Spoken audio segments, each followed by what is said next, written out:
वहाबियों के साथ खाओगे, देवबंदियों के साथ पियोगे, पूरी जिंदगी अपने गांव की मस्जिद नहीं बल्कि मस्जिद हराम में नमाज पढ़ते रहो, जहन्नम के अलावा कोई ठिकाना नहीं। अस्सलामुअलैकुम। तो कैसे हैं आप लोग? उम्मीद है आप सब बिल्कुल ठीक, सेहतमंद और सलामत होंगे। तो आज हम फिर से देखने वाले हैं हमारे मीठे मीठे प्यारे प्यारे हरे भरे लाल पीले रंग बिरंगे और रंगीले हलवाखोरों की कुछ अजीबोगरीब वीडियोस।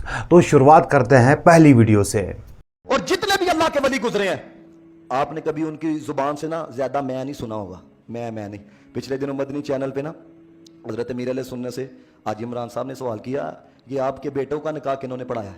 अब देखो ना, अगर मैंने किसी का निकाह पढ़ाया हो, इनका पढ़ाया हो, मुझे पूछे जी किन्होंने पढ़ाया, तो मेरा जवाब क्या होगा? मैं पढ़ाया है। लेकिन हूं अगर रंग समझ आए ना तो मोहब्बत का इज़हार करना है। कहा गया आपके बेटों का निकाह किन्होंने पढ़ाया है? उन जुमला देखो कितना हसीन है। फरमाने लगे इनके वाला साहब ने पढ़ाया है। जुमला देखो, ऐ नहीं आखिया मैंने पढ़ाया है पुत्रों का निकाह, और फरमाने लगे इनके वालिद साहब ने पढ़ाया है। क्यों? क्योंकि पता है ना मैं उन्हें चंगी नहीं लगती, पता है ना कि मैं यार को अच्छी नहीं लगती, इसलिए।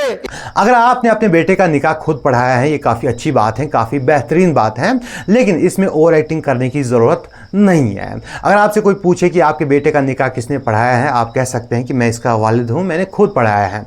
इसमें ओवर एक्टिंग करने की ज़रूरत नहीं है कि इसके वालिद साहब ने पढ़ाया है। बेटा आपके सामने है, लोग आपके सामने हैं, आप ये कहे कि इसके वालिद साहब ने पढ़ाया है, तो लोग शायद कुछ समझ ले कि शायद इसका वालिद जो है कोई और है, या फिर कोई लड़ाई चल रही है या कुछ और है। ठीक है, तो ऐसी बातों से परहेज़ किया करें। और वैसे भी आपके यहाँ जो है करामात ढूंढी जाती हैं, लोग शायद इसमें भी कोई करामात ढूंढ लें। और सारे लोग जो है समझदार नहीं होते, कुछ लोग अत्तारी होते हैं, कुछ लोग जो है थोड़ा कम समझते हैं, उनको बात देर से समझ आती है। तो ऐसी बातों से परहेज़ करना चाहिए। बहरहाल ये कोई मजाक नहीं था, तंज नहीं था, ये बस मैं आपको एडवाइस दे रहा था, मशवरा दे रहा था। अब आते उस बात की तरफ, ये कह रहे थे कि वो मैं नहीं करते, वो मैं नहीं करते। तो आप खुद देख लीजिए। मैं जब मुसालिन में रहा करते थे और आप में नमाज के लिए मुझे बहुत तरस आया, मैंने उसके नीचे बिछा दी, तो मैंने महसूस कराया और एक पुरानी गुदड़ी उठाई मैंने उसके नीचे, तो मैंने महसूस कर मैं चला गया। तो मेरा कभी कभी साहब वहाँ मैंने चादर रखी थी। लगता है नक्शबंदी साहब ने अत्तार साहब के बयानात नहीं सुने हैं। वो अपने बयानात में काफ़ी मैं करते हैं, काफ़ी अपना जिक्र करते हैं, और कई बार ऐसा लगता है कि वो अपनी करामात सुना रहे हैं, कई बार अपनी बातें करते हैं। बहरहाल मैं वो करते हैं, और वहाँ पर भी अगर वो मैं कह देते तो कौन सी बड़ी बात हो जाती, कौन सा आसमान टूट पड़ता। इतना मैं करते हैं तो वहाँ पर भी मैं कह सकते थे। बहरहाल अगर नक्शबंदी साहब जो है ये प्रूव करना चाहते हैं कि अत्तार साहब जो है कितने डाउन टू अर्थ हैं और कितना नीचा दिखाते हैं खुद को और कितने आजिज़ बंदे हैं, तो मैं ये कह दूं कि वो जो हैं अपनी इबादतें जो हैं सोशल मीडिया पर दिखाते हैं, अपने हज उम्रा जो भी हैं वो सोशल मीडिया पर दिखाते हैं, अपनी नमाज़ें सोशल मीडिया पर दिखाते हैं, यहाँ तक कि अपने जो मोए अत्तार जो जिन्हें ये लोग कहते हैं, अपने बाल भी बंटवाते हैं, उनके सामने बांटे जाते हैं। यहाँ तक कि नात जो है उसमें नबी सल्लल्लाहु अलैहि वसल्लम का नाम हटाकर ये लोग जो है अत्तार साहब का नाम फिट कर देते हैं, जैसे कि इन्होंने कई बार किया हुआ है। यहाँ तक कि एक नात जो कि बहुत ही अच्छी, बहुत ही फेवरेट नात है मेरी, मुस्तफ़ा जाने रहमत पे लाखों सलाम, उसमें भी मुस्तफ़ा जाने रहमत की जगह अमीर अहले सुन्नत इन लोगों ने फिट कर दिया था। जी हाँ, ऐसा भी हुआ है, आप मेरी ओल्ड वीडियोज़ में देख सकते हैं। तो ऐसा कई बार होता है, ये लोग ऐसी जो हरकतें हैं ये करते हैं, और ये सब जो होता है इलियास अत्तार कादरी साहब के सामने होता है, लेकिन इस पर उनका कोई रिएक्शन नहीं आता, कोई माफ़ी नहीं आती। खैर, अब चलते हैं अगली वीडियो की तरफ। इन वहाबियों को 24 नंबर क्यों कहा जाता है? यह कम वक्त 24 है ही ऐसा। हमारे उलमा ने बहुत सोच समझ कर इनको 24 नंबर लिखा है।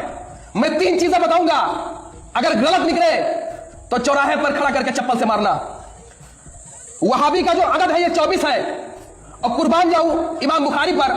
इमाम बुखारी रहमतुल्लाह ताला अलैह जो बाब बांधते हैं किताबुल मुनाफिक, उसका भी 24 नंबर है, और 24 चूहे का भी अदद है। तो पता चला वहाबी का भी अदद 24, मुनाफिक का भी अदद 24, और चूहे का भी अदद 24। बस फर्क इतना है, ये जो छोटा चूहा है ये कपड़े काटता है, और ये वहाबी ईमान कतरते हैं।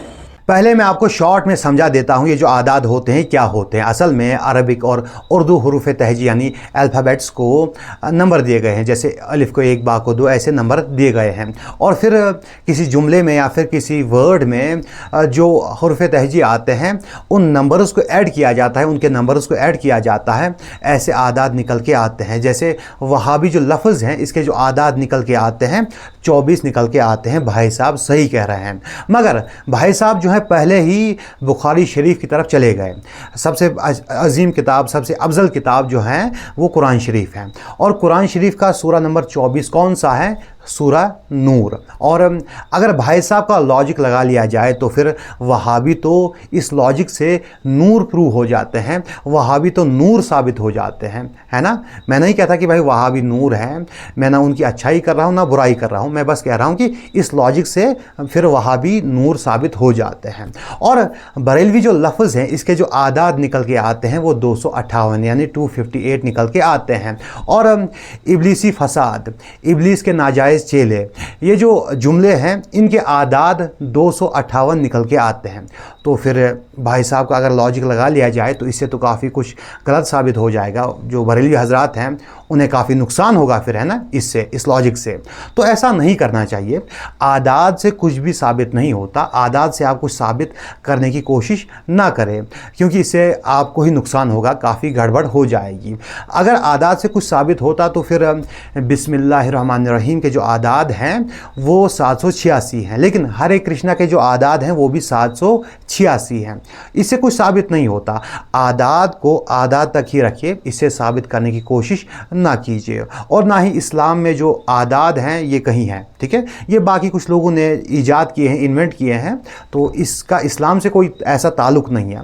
हाँ, ये लोग बनाते हैं इस्लाम से ताल्लुक़, ऐसा कुछ है नहीं। बहरहाल आदाद को आदाद तक ही रखिए, इससे साबित करने की कोशिश ना कीजिए। और हाँ, मैं नहीं कहता कि भाई बरेलवी हजरात जो हैं वो इब्लीसी फसाद हैं या शैतान के नाजायज़ चेले हैं, मैंने बस मिसाल दी थी कि इससे ये प्रूव हो सकता है। बहरहाल अब चलते हैं अगली वीडियो की तरफ। सुन लो, आला हज़रत फरमाया, हराम तो बहुत चीज है, दाढ़ी मुंडाना, शराब पीना, मगर ये वो हराम नहीं जिससे तुम्हारा ईमान चला जाए। और वहाबी के पास बैठना ये वो हराम है जिससे तुम्हारा ईमान चला जाएगा। असल में इन लोगों को मालूम है कि अगर इनके लोग जो हैं वहाबियों और देवबंदियों के साथ उठेंगे बैठेंगे तो वहाबी देवबंदी जो हैं इनके लोगों को तौहीद सिखाएंगे, सच्चा दीन सिखाएंगे, असली इस्लाम सिखाएंगे। और अगर इनके लोग जो हैं सही दीन सीख गए उसके बाद जो है वो मज़ारात पे नहीं जाएंगे, वो लोग जो है पीरों के पास नहीं जाएंगे, वो लोग जो है दरबारों पे नहीं जाएंगे। इससे मज़ारात और पीरों की इनकम जो है वो ख़त्म हो जाएगी, दरबारों की जो इनकम है वो ख़त्म हो जाएगी और पीरों को फिर काम पे जाना पड़ेगा। इसके बजाय वो लोग जो हैं यतीमों को, गरीबों को, मिस्किनों को देंगे, और जो कि मुस्तहिक होते हैं इस चंदे के, इस ज़कात के, इस नज़र नियाज के। तो फिर इन लोगों की जो इनकम है वो ख़त्म हो जाएगी। असल में ये नफ़रत नहीं है बल्कि ये अपना धंधा बचा रहे हैं। बहरहाल आइए देखते हैं किन लोगों को खतरा है कि उनका ईमान जो है वहाबियों देवबंदियों के साथ उठने बैठने से चला जाएगा। आप किसकी उम्मत में हैं? आला हज़रत की। मेरा सवाल है आपसे कि आप किसकी उम्मत में हैं? आला हज़रत। किसकी? आला हज़रत। यही वो लोग हैं जिनका ईमान चला जाएगा अगर ये लोग जो हैं वहाबियों और देवबंदियों के साथ उठेंगे बैठेंगे। जब इनको मालूम पड़ेगा कि इनके जो आला हज़रत हैं वो असल में नबी नहीं है और ये लोग जो हैं उनकी उम्मत में नहीं है, तो इनका ईमान चला जाएगा। असल में ये लोग जो है अपने बाबाओं की इतनी कहानियाँ सुनाते हैं कि इन लोगों को लगता है कि इनके बाबे ही जो हैं वो नबी हैं। इन लोगों को लगता है कि ये लोग जो हैं उन्हीं की उम्मत में है। आइए और एक वीडियो देखते हैं। तो आप लोग जो है यहाँ क्या फातिया देते हैं? जी जी, फातिया आप लोग देते हैं? हाँ फातिया देते हैं। मतलब इस्लाम की उसमें तो आपको जानकारी होगी काफ़ी। हाँ मतलब पूछे ना, इस्लाम की जानकारी में तो आप लोगों को होगी ना। हाँ। अच्छा, तो मतलब जैसे आप लोग नमाज पढ़ते हैं जी, सना पढ़ के बताएंगे? जी आप पहले बताइए, आप बताइए पहले, आप सना पढ़िए। सनक सुबहान अल्लाहुम्मा पढ़िए ना। क्या पढ़ी? आप फातिया देते हैं ना यहाँ? हाँ। सुबहान अल्लाहुम्मा पढ़िए जो नमाज में पढ़ी जाती है पहले। ये भी बैठ के आराम से बैठिए, बताइए। चक्कर है। चक्कर आ रहा? क्यों? अखिल पूछो, हम बीट पे होके हुआ मरीज ना। अच्छा। अब इतना बोल दिए हैं। तो मतलब ये बात करने में आपको चक्कर आता है, तो फातिया कैसे देते होंगे आप? हाथिया लोग देते हैं। अच्छा, आप क्या करते हैं? हाथी दिया है, हम हो मतलब यहाँ क्या पैसा समेटते हैं सिर्फ? हाँ, पैसा समेटते हैं। अच्छा। ये भाई साहब जो हैं मज़ार या फिर दरबार के मुजावर हैं, वहाँ पर बैठते हैं और लोगों को फातिया देते हैं और उनको तावीज़ भी देते होंगे और उन पर दम भी करते होंगे। अक्सर ये लोग ऐसा करते हैं। लेकिन जैसे ही इनसे सना के बारे में पूछा जाए या फिर इस्लाम दीन के बारे में पूछा जाए, नमाज के बारे में पूछा जाए, तो इनके अंदर जो है नई नई बीमारियां आ जाती हैं। इनके गुर्दे ख़राब हो जाते हैं, इनको दिल की बीमारी हो जाती हैं और कुछ को तो कैंसर भी हो जाता है। नई नई बीमारियां जो है इनमें आ जाती हैं जैसे इनसे इस्लाम के बारे में पूछा जाए। लेकिन जैसे ये लोग पैसा लेते हैं, लोगों से माल लेते हैं, तब ये लोग बिल्कुल ठीक हो जाते हैं। न जाने इस्लाम के बारे में जब इनसे पूछा जाए तो इनमें ये बीमारियां कहाँ से आ जाती हैं। लोगों से ये लोग बहुत पैसा लेते हैं लेकिन तब ये लोग बिल्कुल ठीक होते हैं। और इनके जो पीर होते हैं वो भी ऐसा ही करते हैं। इनके यहाँ जो है अक्सर ऐसा ही होता है। इन लोगों ने इस्लाम का, दीन का कारोबार बना रखा है। मज़ारों पे कारोबार हो रहा है, पीर हजरात जो हैं वो भी कारोबार कर रहे हैं। असल में इनके यहाँ जो इस्लाम है वो फॉलो करने के लिए नहीं बल्कि कमाने के लिए है। बहरहाल क्या ही कर सकते हैं, हम समझाने की कोशिश करते हैं, देखते हैं कि कितने लोग समझ जाते हैं। खैर, आज की जो वीडियो थी वो यहीं तक थी। इंशाअल्लाह मिलते हैं अगली वीडियो में। अस्सलामु अलैकुम।